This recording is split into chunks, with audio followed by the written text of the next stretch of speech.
क्या भाग्य पहले से ही तय होता है? यह प्रश्न हमेशा से ही बहस का विषय है। दोस्तों, कुछ लोग ये कहते हैं कि जब सब कुछ हमारे भाग्य में पहले से ही निर्धारित है तो हमें कर्म करने की क्या आवश्यकता है। तो दोस्तों, मैं आपको बता दूं कि कर्म करना बहुत जरूरी है, क्योंकि जो हम कर्म करते हैं इसी कर्म के आधार पर हमारा अगला जन्म निर्धारित होता है। नमस्कार दोस्तों, स्वागत है आप सभी का नमस्कार टीवी पर। अगर आप भी शिव जी के सच्चे भक्त हो तो कमेंट में हर हर महादेव जरूर लिखे। चलिए जानते हैं, आपने श्री कृष्णा धारावाहिक जरूर देखा होगा। कंस की मृत्यु की आकाशवाणी पहले ही हो चुकी थी, जिसमें कहा गया था कि देवकी के गर्भ से स्वयं भगवान जन्म लेंगे, जो कि देवकी का 8वां संतान होगा और उसी के हाथों कंस का वध होगा। भविष्यवाणी के अनुसार देवकी के गर्भ से श्री कृष्ण ने अवतार लिया था और इन्होंने नीति द्वारा निर्धारित समय पर कंस का वध भी किया और अपने माता पिता को कारागार से मुक्त भी करवाया। तो दोस्तों, यह सब कुछ पहले से ही निर्धारित था। दोस्तों, जो भी मनुष्य इस धरती पर जन्म लेता है उसका भाग्य सब कुछ विधाता द्वारा पहले से निर्धारित कर दिया जाता है। जैसे कि शिशु का जन्म कब, कहां तथा कैसे होगा, उसके जीवन में क्या क्या घटनाएं घटित होगी, उसका विवाह कब, कहां तथा कैसे होगा और किससे होगा, बच्चा अपने जीवन में कितना कमाएगा, बच्चे की मृत्यु कब, कहां तथा कैसे होगी, ये सब कुछ पहले से ही निर्धारित होता है।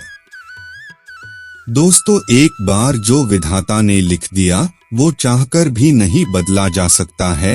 वो घटित होना ही होना है तथा इसे कोई नहीं रोक सकता है।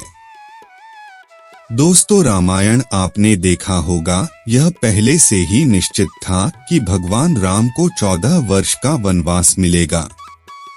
इसका मुख्य कारण भगवान श्री राम के द्वारा रावण का वध होना निश्चित था। दोस्तों, एक बात का ध्यान रखिएगा कि आप अच्छे या बुरे जैसे भी कर्म करते हैं, इसी के आधार पर आपका अगला जन्म और भाग्य निर्धारित होता है। हमारे हिंदू धर्म शास्त्रों में कर्म को प्रधान कहा गया है, क्योंकि बिना कर्म के भाग्य कहाँ बनता है।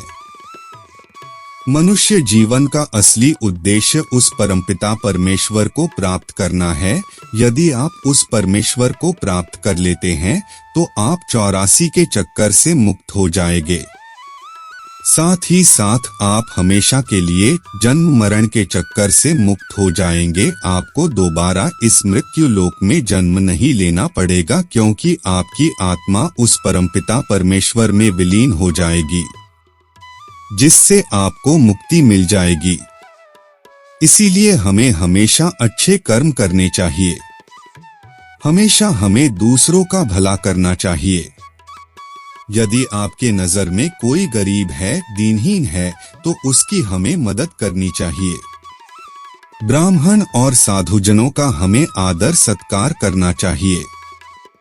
हमेशा हमें ईश्वर की पूजा करनी चाहिए। उसका प्रतिदिन हमें सुमिरन करना चाहिए, जिससे ये हमारा मानव जीवन सफल हो सके। लेकिन एक बात ध्यान रखिएगा, यदि आप बुरे कर्म करते हैं, लोगों को सताते हैं या लोगों को आप परेशान कर रहे हैं, तो आपको उसकी सजा इसी जन्म में भोगना पड़ेगा।